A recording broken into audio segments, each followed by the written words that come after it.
Assalamualaikum warahmatullahi wabarakatuh.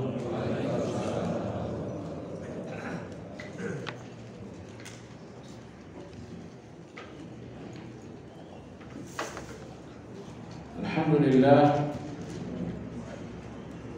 alladzi bi ni'matihi tatimmu shalihat. Wa ashhadu an la ilaha illallah wahdahu la syarika lah. Wa ashhadu anna Muhammadan 'abduhu wa rasuluhu la nabiyya ba'dahu. Allahumma salli ala Muhammad wa ala alihi wa ashabihi wa man ihtada bihadihi ila yaumiddin. Ya ayyuhalladzina amanu taqullaha haqqa tuqatih wa la tamutunna illa wa antum muslimun. Bapak Ibu kaum muslimin wal muslimat rahimakumullah. Pembicaraan terakhir dalam kajian Madarijus Salikin adalah mengenai fikrah. Asal arti dari fikrah adalah fikiran. Imam Ibnu Qayyim mengatakan bahwa fikrah atau fikiran berhubungan dengan dua hal. Pertama, berhubungan dengan ilmu. Apabila fikrah dihubungkan dengan ilmu, maka Anda akan memahami mana yang hak dan mana yang batil. Kaum muslimin di tangan mereka ada ilmu, yaitu Al-Quran dan hadis, tapi hanya sedikit yang menggali ilmu itu dengan fikrah. Maka apabila fikrah dihubungkan dengan ilmu, seseorang pun akan faham mana yang benar, al-haq, dan mana yang batil. Lalu yang kedua, kadang-kadang kata Ibnu Qayyim, fikrah atau fikiran berhubungan dengan perilaku. Saya ingin melakukan A, melakukan B. Apapun yang akan dilakukan, fikrah dan fikirkan terlebih dahulu. Sehingga apabila fikrah dihubungkan dengan perbuatan, maka seseorang akan melihat mana yang manfaat, mana yang tidak bermanfaat. Apabila fikiran digunakan untuk satu perbuatan, maka akan nampak mana perbuatan yang manfaat, mana yang tidak bermanfaat. Jadi itulah hubungan fikrah. Berhubungan dengan ilmu, maka kita pun tahu mana yang benar dan mana yang salah. Nomor dua, fikrah berhubungan dengan perbuatan, maka kita pun tahu mana yang manfaat, mana yang bukan manfaat. Penulis kitab Manazilus Sa'irin, yaitu Imam Abu Ismail Al-Harawi. Al-Harawi ini nama satu daerah yang bernama Harah, sebuah daerah di Afghanistan. Maka Imam Abu Ismail Al-Harawi yang menulis Manazilus Sa'irin, beliau adalah kelahiran Harah, Afghanistan. Beliau mengatakan yang dimaksud dengan fikrah dalam istilah Madarijus Salikin adalah memenuhi fikiran dengan tujuan. Itu yang beliau maksudkan dengan fikrah. Anda punya satu tujuan, penuhi pikiran Anda dengan tujuan tersebut. Ini yang dimaksud dengan fikrah. Tujuan kita adalah Allah Azza wa Jalla. Nah, saat pikiran Anda dipenuhi dengan Allah Azza wa Jalla, ini dinamakan dengan fikrah. Perjalanan Anda menuju Allah akan sampai lebih cepat kalau Anda fikrah. Tapi kalau pikiran ini menoleh ke kanan, menoleh ke kiri, sibuk dengan A, sibuk dengan B, pikiran Anda bercabang kemana-mana, niscaya perjalanan Anda menuju Allah mungkin tidak sampai. Kalaupun sampai, akan terlambat. Jadi fikrah ini bukan satu konsep yang mudah, tapi fikrah ini adalah memenuhi pikiran dengan tujuan, dan tujuan kita adalah Allah Azza wa Jalla. Apa tujuan Anda dengan salat? Allah. Apa tujuan Anda dengan puasa? Allah. Inna salati wa nusuki wa mahyaya wa mamati lillah. Salatku, ibadah korbanku, hidup dan matiku untuk Allah. Kemudian Imam Abu Ismail, begitupun Imam Ibnu Qayyim mengatakan, apabila seseorang telah sampai kepada fikrah, fikirannya dipenuhi dengan tujuan, yaitu Allah, sehingga fikiran itu tidak lagi bercabang ke kanan dan ke kiri. Hasil dari fikrah ini ada 3. Yang pertama adalah tauhid. Yang pertama adalah tauhid. Mengenai tauhid, pekan lalu kita menyampaikan di mana kita melihat tauhid. Imam Izz bin Abdis Salam mengatakan, keesaan Allah Azza wa Jalla akan terlihat dalam 7 sifat Allah secara khusus. Yang pertama, lihatlah keesaan Allah itu di dalam Al-Awwal. Allah Maha Awal. Lihat maha awalnya Allah. Tidak ada ayah, tidak ada ibu. Allah maha awal dengan dirinya sendiri. Maka ketika Anda melihat maha awalnya Allah, Anda akan melihat tauhid. Semua selain Allah tidak berawal dengan sendiri. Anda dan saya berawal dari 2 orang, ayah dan ibu. Berarti awal kita bukan awal di atas tauhid keesaan. Malaikat tidak punya ayah, tidak punya ibu, tapi dia diciptakan oleh Allah Azza wa Jalla. Maka awal dari malaikat pun tidak di atas tauhid bersendiri, tapi ada Allah yang memberikan mereka awal. Maka Imam Izz bin Abdis Salam mengatakan, lihat kemahaawalan Allah, maka Anda akan melihat keesaannya. Karena di dalam kemahaawalan itu Anda tidak melihat siapa-siapa selain Allah. Yang kedua, lihat keesaan Allah di dalam al-akhir. Langit akan hancur dan isinya, bumi akan hancur dan isinya, dan tidak ada yang sisa kecuali al-akhir, yang maha akhir. Ketika yang tersisa hanya al-akhir, lihat, tidak ada yang tersisa kecuali hanya Allah al-akhir. Di sini pun Anda akan melihat tauhid, karena tidak ada yang tersisa kecuali Allah, itulah al-akhir. Maka dengan melihat kemahaakhiran Allah, Anda akan melihat tauhid. Nomor 3, al-qayyum. Allah maha mandiri. Allah berdiri sendiri.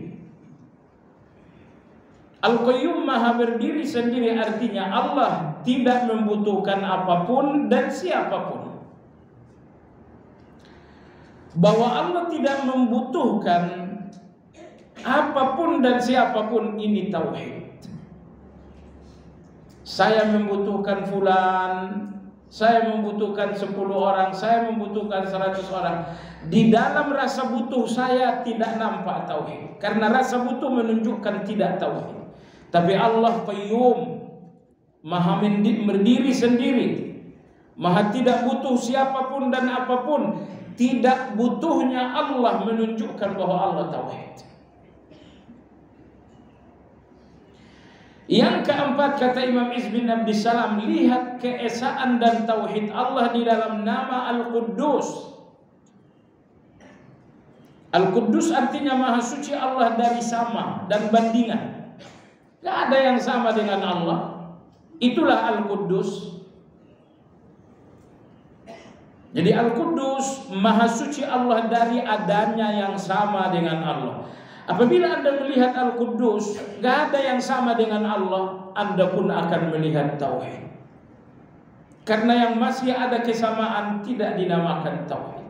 Dan Allah Quddus, suci dari segala bentuk persamaan, berarti ini adalah Tauhid. Yang kelima, lihatlah tauhid itu, kata Imam Izz bin Abdul Salam, di dalam nama Allah Al-Ahad. Qul huwallahu ahad. Ini yang kelima. Yang keenam, kata beliau, lihatlah tauhid itu di dalam Al-Kamal, di dalam kemahasempurnaan. Apabila Anda mencoba melihat kemahasempurnaan, ternyata di dalam kemahasempurnaan itu hanya ada Allah. Di dalam kesempurnaan itu tidak ada manusia. Di dalam kesempurnaan itu tidak ada raja-raja. Di dalam kesempurnaan itu tidak ada malaikat. Di dalam kesempurnaan itu tidak ada nabi-nabi. Begitu Anda lihat kemahasempurnaan, ternyata tidak ada di dalam kesempurnaan itu kecuali Allah. Maka di dalam kesempurnaan Anda akan melihat tauhid, Anda akan melihat keesaan Allah. Yang ketujuh, kata Imam Izz bin Abdul Salam, Anda akan melihat kemahaesaan Allah di dalam al-uluhiyah. Apa itu al-uluhiyah? Al-uluhiyah artinya adalah ibadah. Al-uluhiyah adalah ibadah. Begitu Anda sampai kepada ibadah, ternyata ibadah ini enggak cocok untuk manusia. Ternyata ibadah ini enggak pas untuk raja-raja. Ibadah ini hanya cocok untuk satu yang maha menciptakan, yaitu Allah Azza wa Jalla. Raja tidak menciptakan, maka tidak pantas ibadah untuknya. Nabi-nabi tidak menciptakan kita, maka tidak pantas ibadah untuk mereka. Maka ketika Anda melihat ibadah, dan ibadah hanya kepada yang maha mencipta, maka di dalam ibadah kepada yang maha pencipta Anda akan melihat tauhid. Karena selain Allah tidak ada yang maha mencipta, maka bagi mereka tidak ada ibadah. Baik, maka Imam Izz bin Abdul Salam rahimahullah, beliau mengatakan, renungi 7 nama Allah ini. Al-uluhiyah itu nama Allah dari Allah. Allah adalah nama, kata sifat dari Allah adalah uluhiyah. Baik, apabila Anda merenungi 7 nama ini, Al-Awwalu, Al-Akhiru, Al-Quddus, Al-Qayyum, Al-Ahad, kemudian Al-Kamal, dan yang terakhir adalah Al-Uluhiyah. Al-Uluhiyah ini kata sifat dan namanya adalah Allah. Allah Uluhiyah. Apabila Anda melihat 7 hal ini, merenunginya lebih mendalam, Anda akan melihat tauhid, keesaan pada Allah Azza wa Jalla. Hari ini kita masih ingin menambahkan catatan Imam Izz bin Abdul Salam tentang tauhid. Beliau mengatakan, bagaimana Anda mengokohkan tauhid? Sekarang Anda telah melihat tauhid dalam 7 nama Allah. Lantas bagaimana tauhid ini agar kokoh? Kokoh sehingga Anda hidup di atas tauhid, kokoh sehingga Anda pun mati di atas tauhid. Beliau Imam Izz bin Abdul Salam rahimahullah ta'ala mengatakan beberapa langkah untuk mengokohkan tauhid. Yang pertama adalah ma'rifatullah. Kenali Allah subhanahu wa ta'ala. Tentu mengenali zat Allah sesuai dengan hakikat tidak ada jalan sama sekali. Karena Allah subhanahu wa ta'ala menghijab zatnya dari manusia. Nah, lantas bagaimana ma'rifat atau mengenal Allah tanpa mengenal zatnya? Yaitu mengenal namanya, mengenal sifatnya, kemudian mengenal perbuatannya. Satu lagi adalah mengenal kemahasuciannya. Maka kata Imam Ibnu Qayyim, inilah 5 ma'rifatullah. Kalau 5 ma'rifatullah ini Kalau 5 ma'rifatullah ini Anda fahami secara mendalam, ini langkah awal Anda menuju tauhid. Yang pertama ma'rifatuz zat, kenali zat Allah. Tetapi pengenalan terhadap zat ini hanya diberikan global oleh Al-Quran. Lam yalid wa lam yulad. Zat Allah itu tidak beranak, tidak diperanakkan. Hanya seglobal itu saja Al-Quran memberikan ma'rifatuz zat. Ma'rifatullah yang kedua adalah kenali nama-nama Allah. Ma'rifatullah yang ketiga kenali sifat-sifat Allah. Ma'rifatullah yang keempat adalah kenali perbuatan-perbuatan Allah. Ini angin bertiup adalah perbuatan Allah. Sudah sekian lama tidak hujan, ini adalah perbuatan Allah. Laut yang terhampar, ini semuanya adalah perbuatan Allah. Kenali perbuatan-perbuatan Allah. Lalu yang terakhir, ma'rifatullah yang terakhir adalah ma'rifatu at-tanzih. Kenali kemahasucian Allah. Mengenal kemahasucian Allah dalam arti gak ada yang sama dengan Allah. Kalau masih ada yang sama dengan Allah, berarti Anda belum memahasucikan Allah, berarti Anda juga belum mengenal Allah. Karena bukti seseorang telah mengenal Allah bahwa dia melihat gak ada yang sama dengan Allah. Itu bukti seseorang telah mengenal Allah. Karena ma'rifatullah telah memberikan Anda tanzih, kemahasucian Allah. Kemahasucian di mana Anda mengatakan gak ada yang sama dengan Allah. Dari sinilah muncul tauhid itu. Karena jamaah sekalian, semua syirik karena menyamakan Allah dengan selain Allah. Ada yang menyamakan Allah dengan Isa, ada yang menyamakan Allah dengan Uzair, ada yang menyamakan Allah dengan patung-patung. Semua syirik berawal dari tidak tanzih, tidak memahasucikan Allah dari kesamaan.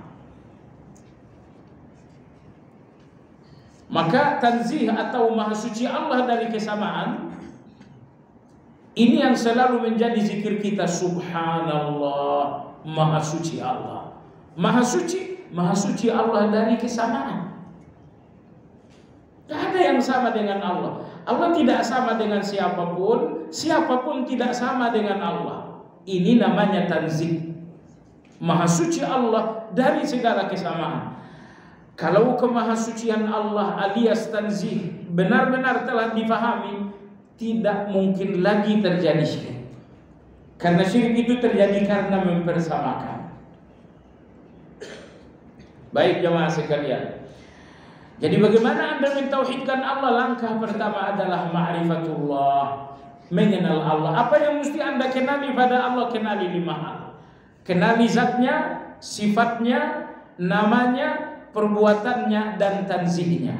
Ini 5. Berikutnya Imam Izz bin Abdis Salam rahimahullahu ta'ala, al-iman. Semua yang telah Anda kenali tentang Allah melalui ma'rifat, jadikan itu keimanan. Anda mengenal Allah Ar-Rahman, jadikan Ar-Rahman itu keimanan Anda. Saya beriman Allah adalah Ar-Rahman. Anda mengenali Allah Subhanahu wa ta'ala Ar-Razzaq, jadikan itu keimanan. Enggak mungkin nama-nama dan sifat Allah ini menjadi keimanan kalau Anda tidak mengenalinya terlebih dahulu. Maka mengenali kelima hal tadi tentang Allah, jalan Anda untuk langkah yang kedua. Apa itu? Jadikan semuanya keimanan. Allah Subhanahu wa ta'ala Al-Wahhab, Maha Memberi. Anda sudah mengenal ia, jadikan itu keimanan. Jemaah sekalian, yang ketiga, ta'alluquna bihi. Apabila semua yang Anda kenal tentang Allah telah menjadi keimanan, maka Anda pun harus bergantung. Pertama, Anda mengenal Allah Ar-Rahman. Kemudian Anda iman bahwa Allah memang penyayang. Anda gak ragu itu. Sehingga nomor 3, Anda pun bergantung kepada Ar-Rahman. Jadi orang yang mengenal Allah, lalu beriman kepada Allah, namun bergantung kepada selain Allah, ini mencederai tauhid. Baik jemaah sekalian yang saya hormati, dalam surat Al-Baqarah ayat 126 kalau nggak salah, tentang Nabi Ibrahim alaihissalam. Nabi Ibrahim berkata kepada Allah, Rabbi arini kaifa tuhil mauta. Ya Allah, perlihatkan di depan mataku bagaimana engkau menghidupkan yang mati. Allah berfirman, awalam tu'min? Wahai Ibrahim, apakah kau belum beriman? Qala bala walakin liyatma'inna qalbi. Aku telah beriman bahwa engkau mampu menghidupkan yang mati. Aku telah beriman, walakin liyatma'inna qalbi, tapi saya ingin menenangkan hati. Coba Anda renungkan ucapan Nabi Ibrahim, aku telah beriman, tapi aku ingin menenangkan hati. Imam Ibnu Qayyim mengatakan, iman pada level yang paling tinggi adalah ketenangan hati. Kadang-kadang walaupun kita beriman, datang keraguan. Ini keimanan belum sampai kepada tumakninah, belum sampai kepada ketenangan hati. Maka Nabi Ibrahim dalam ayat tadi mengatakan, bala, aku telah beriman, walakin liyatma'inna qalbi, namun aku ingin agar iman itu sampai kepada tumakninah, ketenangan. Anda berdoa jemaah sekalian, Anda yakin Allah Maha memberi, Anda beriman Allah Maha memberi, tapi Allah uji doa ini 3 bulan belum diterima oleh Allah. Selama mungkin 6 bulan Allah mendengarkan doa Anda. Doa ini belum nampak di depan Anda bentuk nyatanya. Bagaimana? Anda tentu beriman Allah Maha memberi, tapi hati Anda pasti sedikit goyang. Kenapa belum ada? Anda merasa telah bertawakal kepada Allah dalam satu kesulitan, tapi Anda belum melihat tanda. Maka Nabi Ibrahim ingin melihat langsung bagaimana Allah menghidupkan yang mati. Kenapa dia ingin melihat? Dia ingin menenangkan hati. Dia ingin keimanan itu keimanan yang tenang.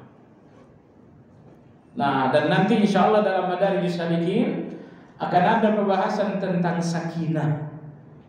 Kapan keimanan seseorang sampai pada sakinah, yaitu tenang.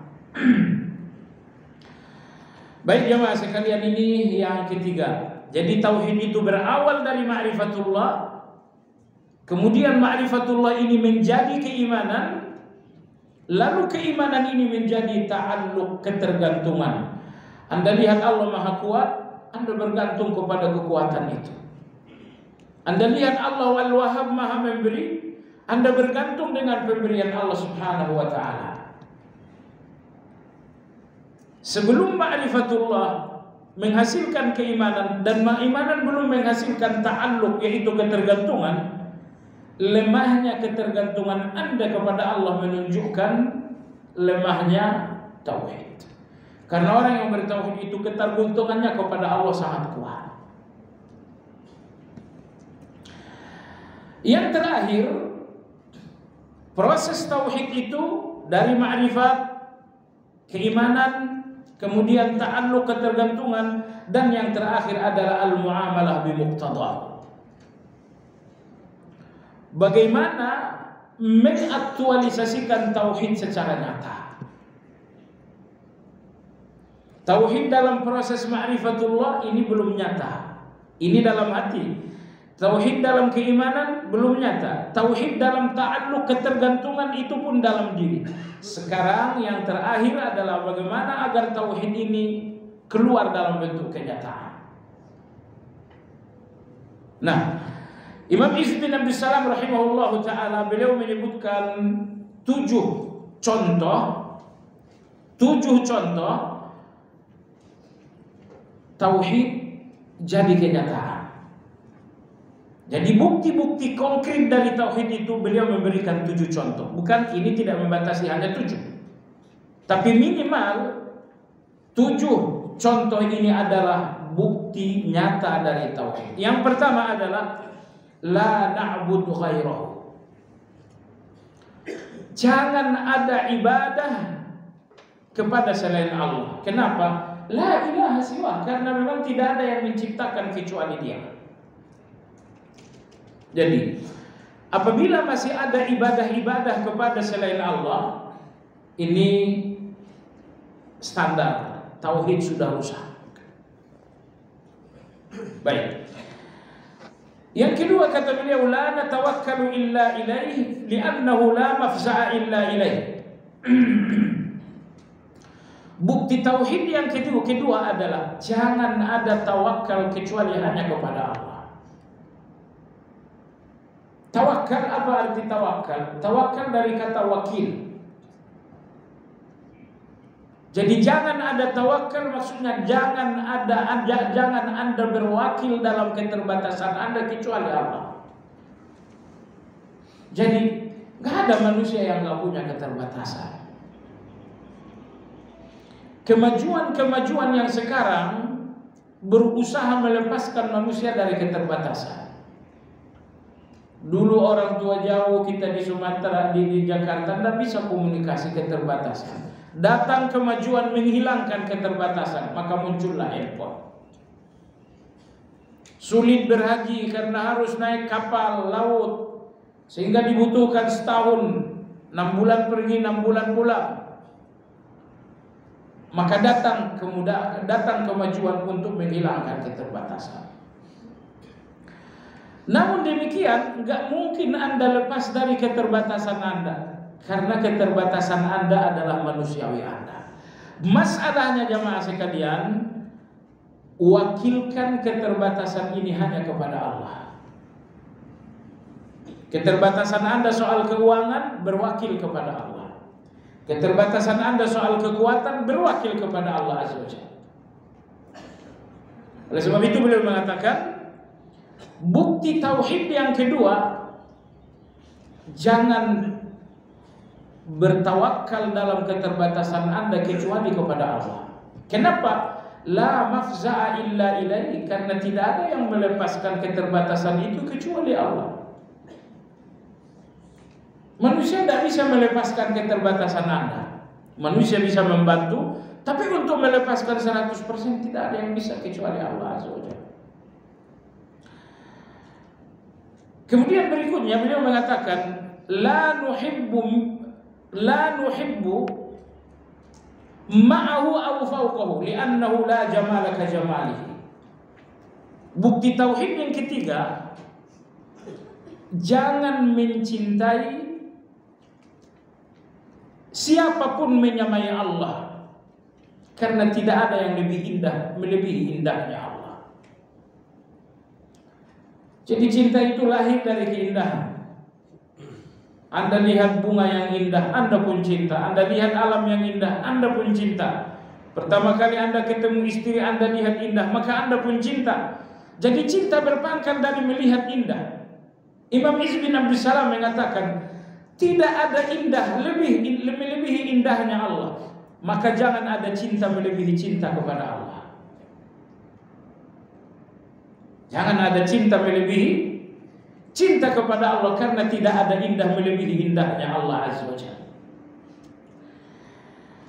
Betapa indahnya Nabi Yusuf alaihi salam, sampai-sampai wanita tak sadarkan diri menyayat-nyayat jari-jari mereka, tersayat jari ini, terluka, berdarah, namun semuanya tidak terasa karena terbius dengan keindahan Nabi Yusuf. Itu keindahan Yusuf alaihi salam. Lantas bagaimana keindahan yang menciptakan keindahan Nabi Yusuf, yaitu keindahan Allah Azza wa Jalla. Maka Izmi Nabi Salam rahimahullah beliau mengatakan, tidak ada keindahan di atas indahnya Allah, maka jangan ada cinta melebihi cinta kepada Allah Azza wa Jalla.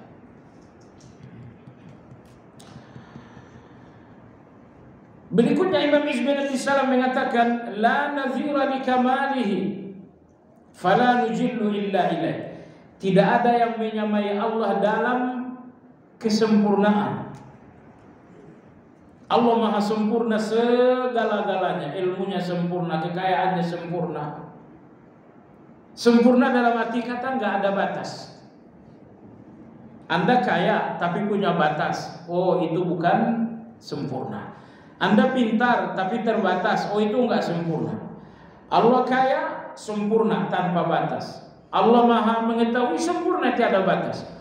Di dalam kesempurnaan itu hanya Allah Azza wa Jalla, maka jangan agungkan siapapun melebihi keagungan Allah. Ini bukti tauhid yang keempat.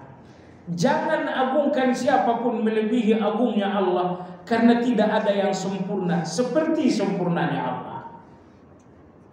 Anda agungkan seorang presiden, agungkan presiden seperti keagungan presiden.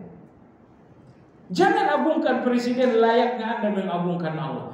Bapak presiden ini penuh dengan keterbatasan. Yang penuh dengan keterbatasan, jangan agungkan dengan cara Anda mengagungkan Allah. Anda agungkan Allah dengan sujud. Pengagungan sujud ini hanya untuk yang gak ada keterbatasan, yaitu Allah. Maka jangan gunakan pengagungan sujud ini kepada selain Allah Azza wa Jalla. Anda agungkan orang tua, iya, tapi jangan dengan cara sujud. Karena sujud, karena ruku', karena ibadah, cara mengagungkan yang maha sempurna. Maka yang tidak sempurna, jangan agungkan dengan cara-cara ibadah. Agungkan orang tua Anda dengan menghormatinya, agungkan orang tua Anda dengan birrul walidain. Tapi bahwa Anda mengagungkan orang tua dengan ibadah, salah, karena ibadah ini adalah pengagungan khusus kepada yang maha sempurna. Sumpah itu ibadah. Maka yang disumpahkan hanya yang sempurna, yaitu Allah Azza wa Jalla. Anda gak boleh bersumpah dengan orang tua, demi ayahku, demi ibuku, gak boleh. Kenapa? Karena ibadah ini adalah pengagungan hanya kepada yang maha sempurna. Yang tidak sempurna nggak boleh diagungkan dengan sumpah. Termasuk negara sekalipun tidak boleh diagungkan dengan sumpah. Berikutnya beliau mengatakan, la mun'ima ghairuhu fala nashkuru ma'ahu. Tidak ada yang memberi nikmat selain Allah, maka tidak boleh syukur kepada, maka syukur kepada Allah harus di atas segala syukur. Tidak ada yang memberi nikmat kecuali Allah.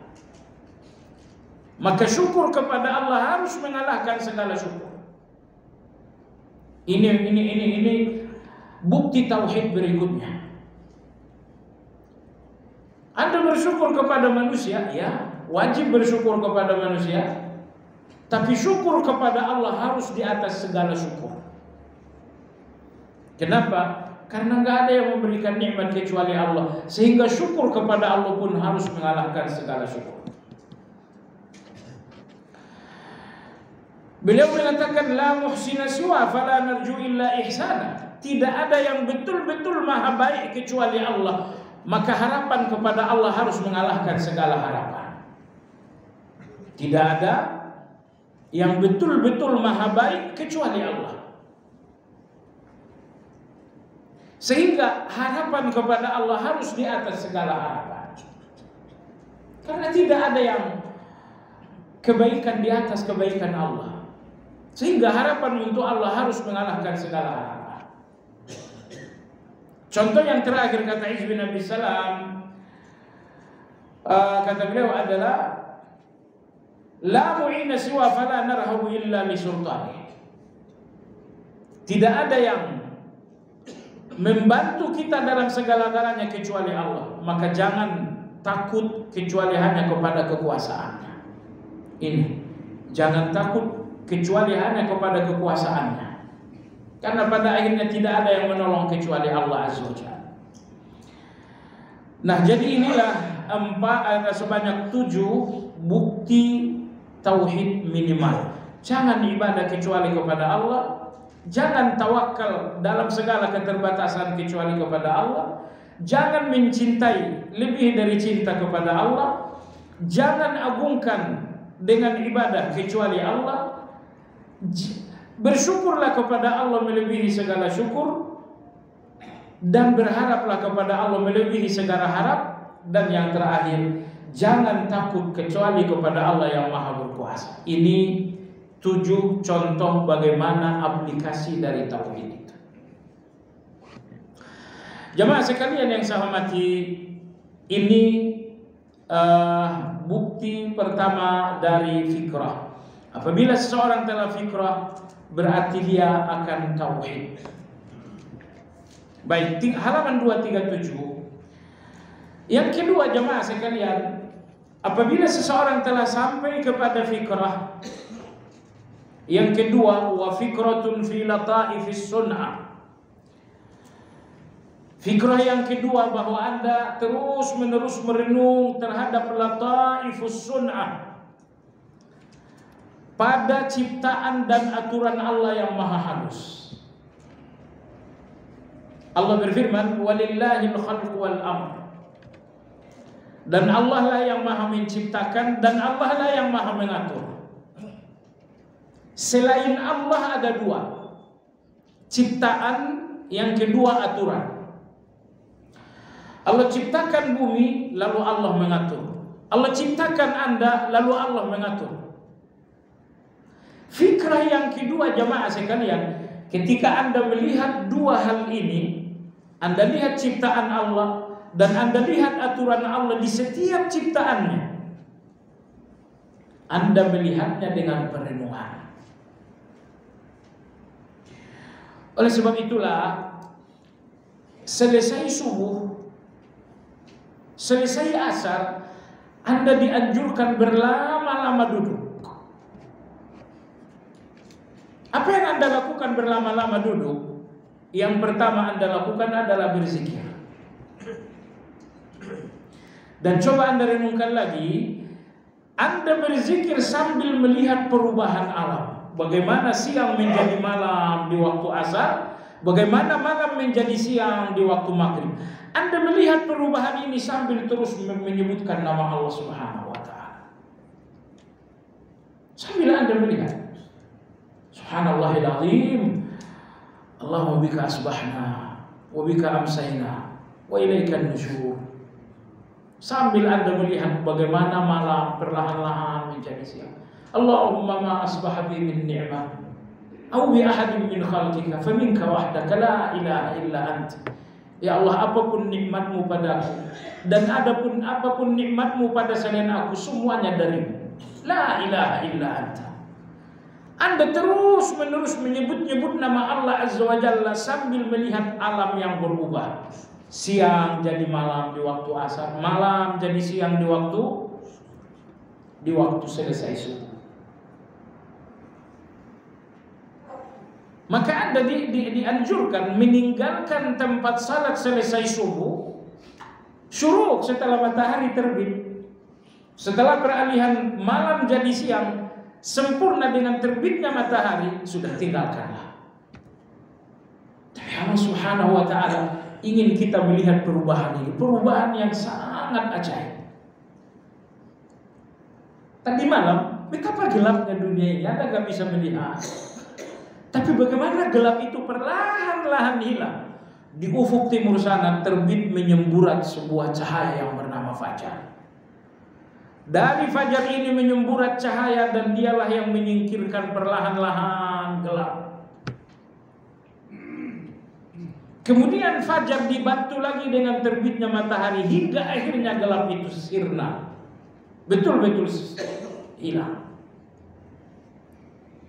Jadi oleh sebab itu penulis Imam Al-Harawi mengatakan orang-orang yang fikrah penuh perenungan terhadap ciptaan Allah Azza wa Jalla. Ingat, Anda lihat ciptaannya, Anda akan lihat keajaiban Allah. Dan lebih ajaib lagi kalau Anda melihat aturan Allah pada ciptaannya.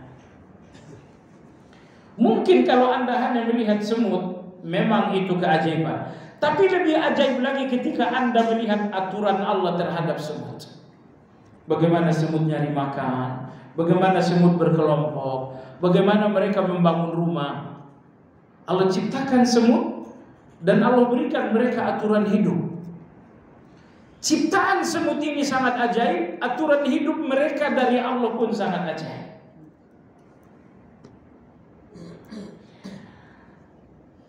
Allah ciptakan angin, itu sangat ajaib. Aturan Allah pada angin itu ajaib lagi. Bagaimana kadang-kadang dia bertiup pelan-pelan, memberi kesejukan, tapi kadang-kadang dia bertiup sangat kencang, membawa kehancuran. Allah ciptakan angin, lalu Allah berikan aturan pada angin. Subhanallahil azim. Allah berfirman dalam Al-Quran, kata Allah Subhanahu wa taala, hendaklah kalian memperhatikan makanan kalian. Falyanzuril insanu ila ta'ami. Perhatikan makanan kalian. Anna sababna al-ma'a sabba. Bagaimana kami turunkan hujan? Thumma shaqaqna al-arda shaqqa. Hujan turun, maka bumi pun kami belah, tanam-tanaman kalian pun keluar. Fa'ambatna fiha habba. Maka tumbuhlah biji-bijian. Wa inaban wa qadba. Tumbuhlah anggur dan sayur-sayuran. Wa zaitunan wa nakhla. Tumbuhlah zaitun dan pohon korma. Wa hadaiqa ghulba. Tumbuhlah rumput-rumputan. Mata'an lakum wa li'an'amikum. Semua ini makanan untuk kalian dan makanan untuk ternak kalian. Ini dua tadi. Allah menciptakan dan Allah memberikan aturan untuk setiap ciptaannya. Allah ciptakan bulan, Allah ciptakan matahari, lalu Allah berikan aturan. Allah ciptakan binatang, lalu Allah berikan aturan. Oleh sebab itu, selain Allah ada dua. Walillahil khalqu wal amr. Selain Allah ada ciptaan, selain Allah ada aturan atas ciptaan ini.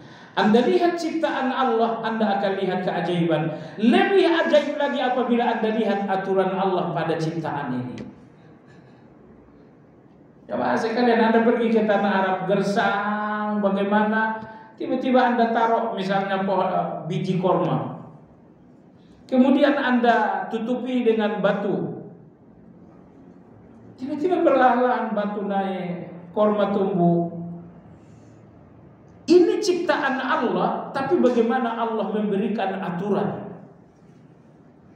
Dia tumbuh, kemudian dia besar, kemudian ternyata ada korma jantan, ada korma betina.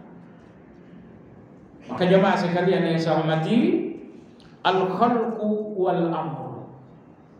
Allah ciptakan sejumlah objek dan makhluk, dan setiap makhluk Allah berikan aturan sendiri-sendiri.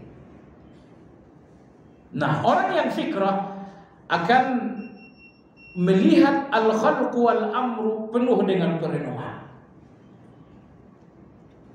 Baik jemaah sekalian yang saya hormati.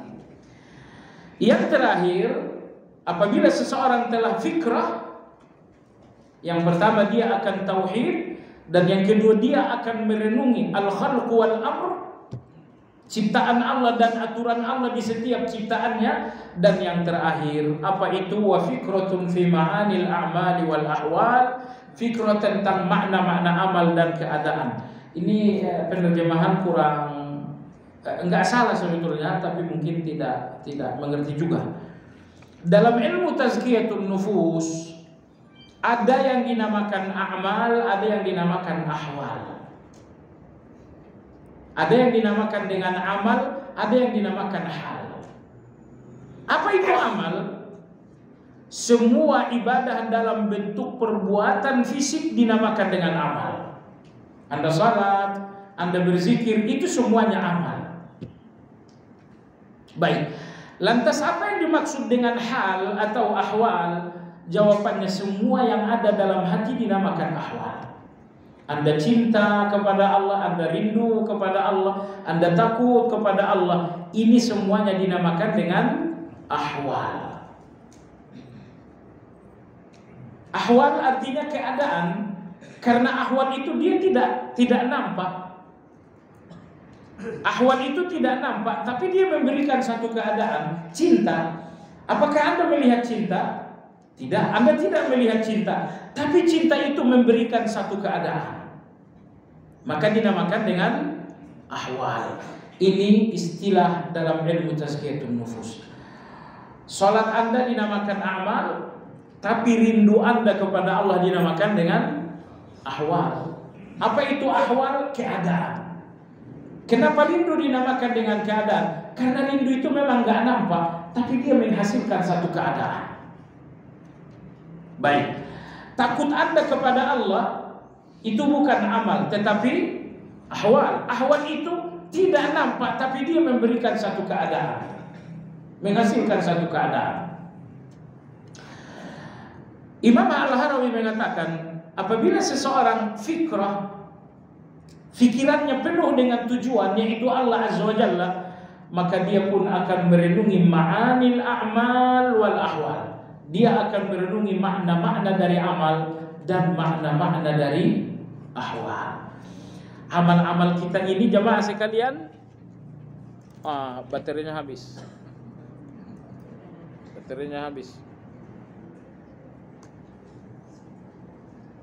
Dap kedip.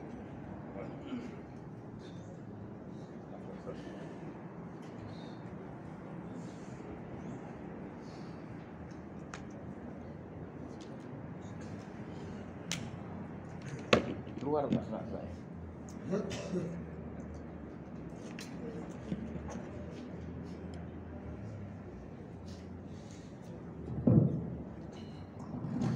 Bukan luar kan? Bukan.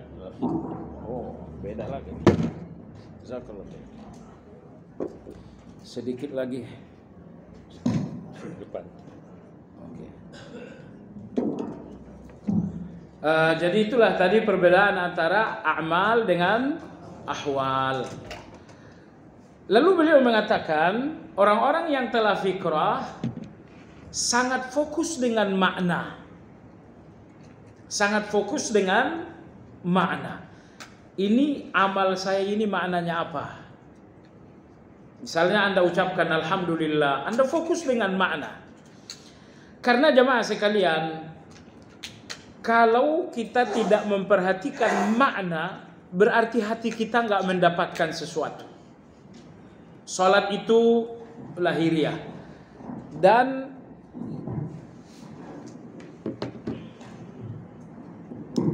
pemahaman terhadap makna inilah yang membuat hati Anda bersambung dengan salat. Jadi makna. Orang yang fikrah, mereka akan fokus, mereka akan faham dengan makna. Makna amal dan makna ahwal.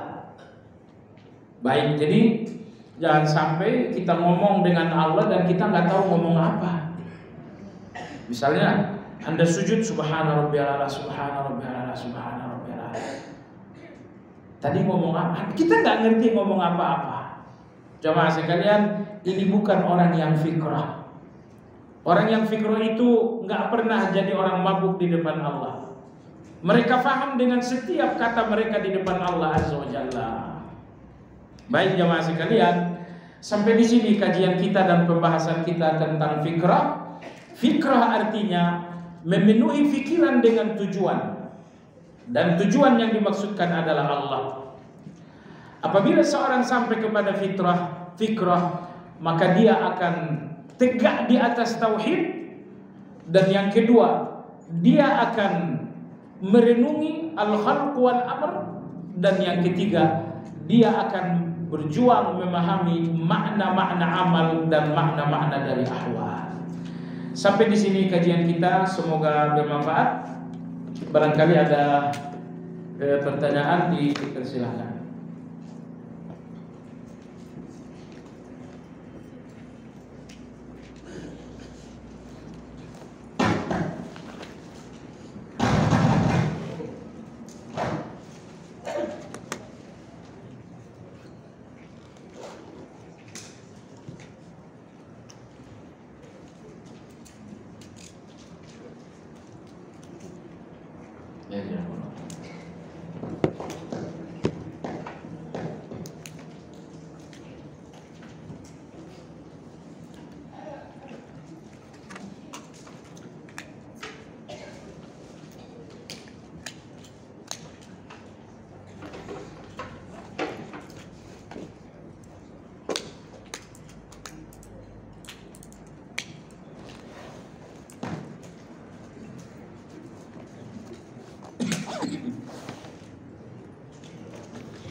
Pertanyaan yang pertama, bolehkah beribadah semisal bersedekah,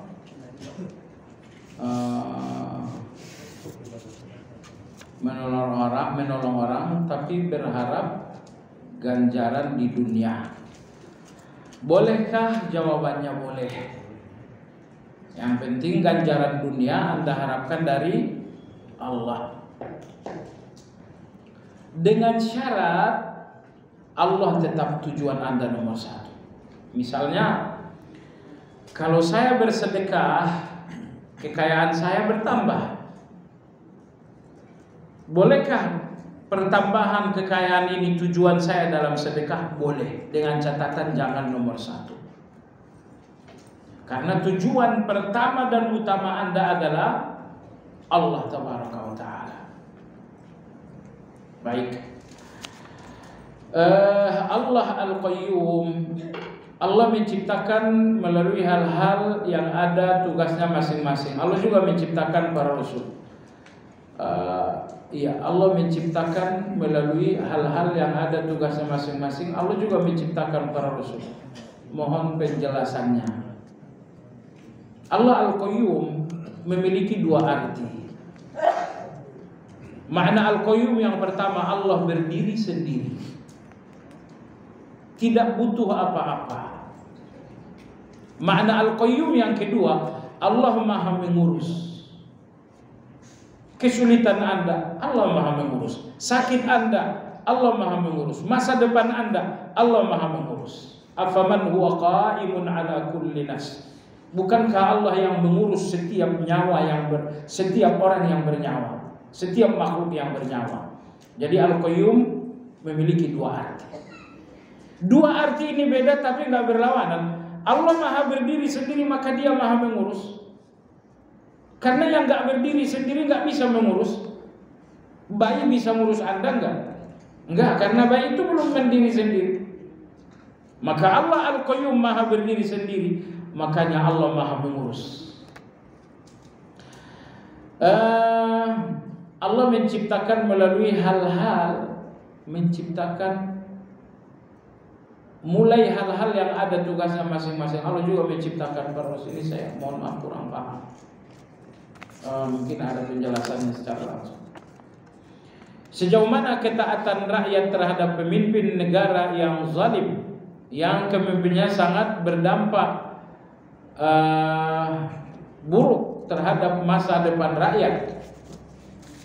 Oke, saya berikan Anda dua pilihan. Pilihan pertama, sekiranya ada agama mengatakan memberontaklah, revolusilah, itu agama yang salah.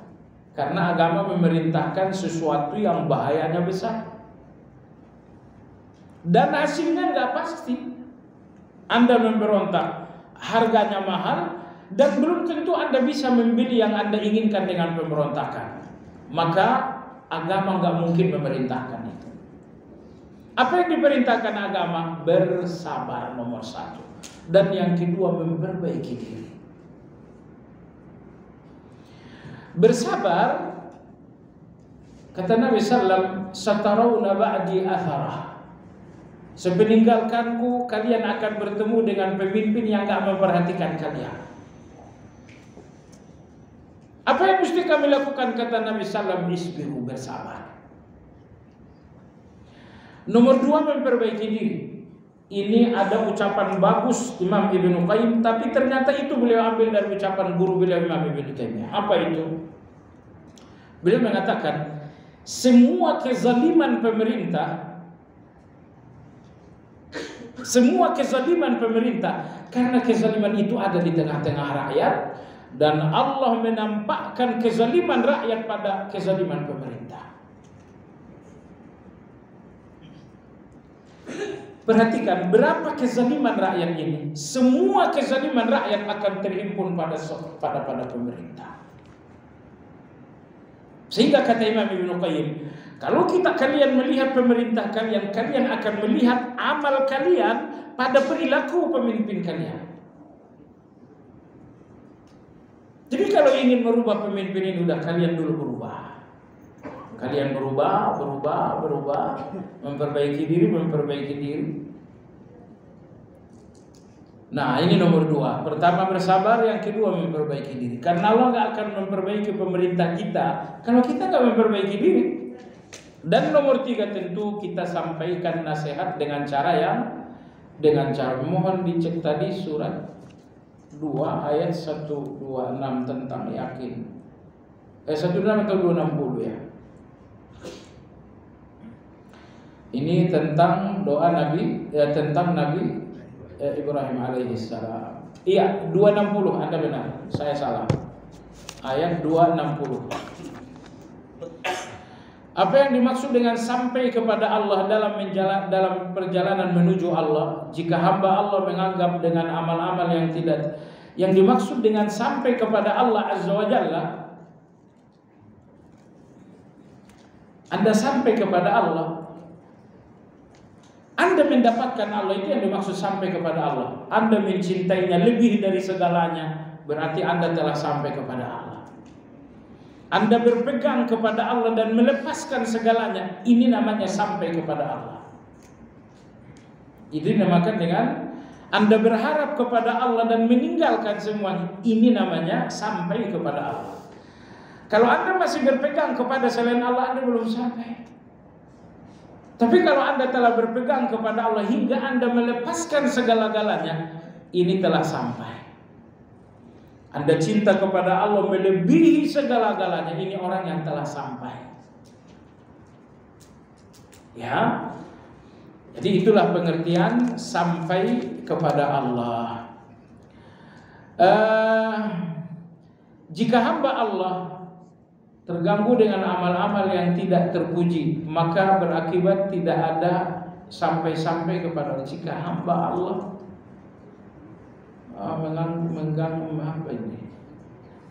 terganggu dengan amal-amal yang tidak terpuji, maka berakibat tidak akan sampai-sampai kepada Allah. Wallahu a'lam. Yang saya pahami, perbuatan-perbuatan yang terpuji, perbuatan-perbuatan yang tercela,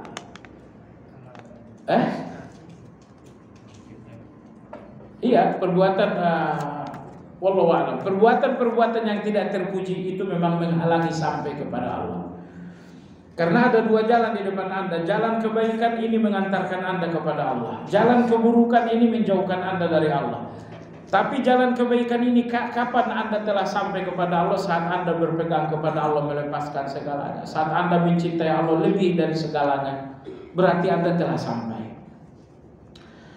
Ternyata syarat menjadi tenang sangat berat dan banyak ilmu-ilmu yang harus diamalkan. Bagaimana mencapai ketenangan dalam hidup dalam waktu yang terbatas, baik usia, kemampuan dan keterbatasan.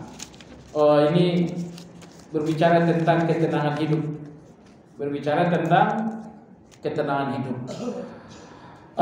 Ketenangan hidup Allah bicarakan dalam surat Yunus.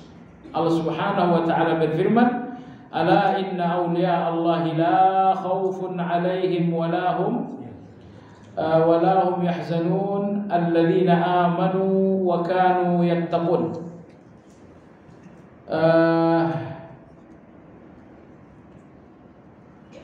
Surah Yunus ayat keberapa tuh? yang tahu nomor ayatnya. Iya. Ayat nomor 62, 63 sampai ayat nomor 64. Kita fokus ayat 62, 63. Ala inna awliya Allah, ingatlah para wali-wali Allah la khaufun alaihim wa la hum yahzanun. Ini ciri seorang wali. La khaufun alaihim wa la hum yahzanun. Mereka enggak takut, enggak gelisah. Maksudnya tidak takut dengan masa depan dan enggak gelisah dengan masa yang berlalu. Kalau Anda masih melihat esok dan lusa dengan ketakutan, Anda bukan waliullah. Atau kalau Anda melihat masa lalu hati ini kembali bersedih, sedih Anda tentang yang berlalu, takut Anda tentang yang akan datang, menunjukkan Anda bukan waliullah.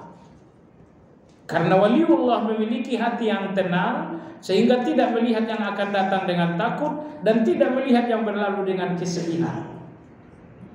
Apa yang mereka miliki? Alladzina amanu wa kanu yattaqun.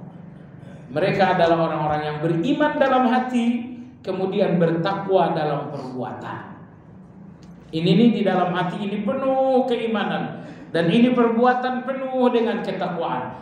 Kalau batin Anda keimanan, lahiriah Anda adalah ketakwaan, Anda akan sampai kepada ketenangan yang melepaskan Anda dari khauf dan yahzanun, kegelisahan. Baiklah jemaah sekalian yang saya hormati, demikian kajian kita hari ini, semoga bermanfaat. Kita sudahi dengan zikir kafaratul majlis. Subhanakallahumma wa bihamdika asyhadu an la ilaha illa anta astaghfiruka wa atubu ilaik. Alhamdulillahirabbil alamin. Assalamualaikum warahmatullahi wabarakatuh.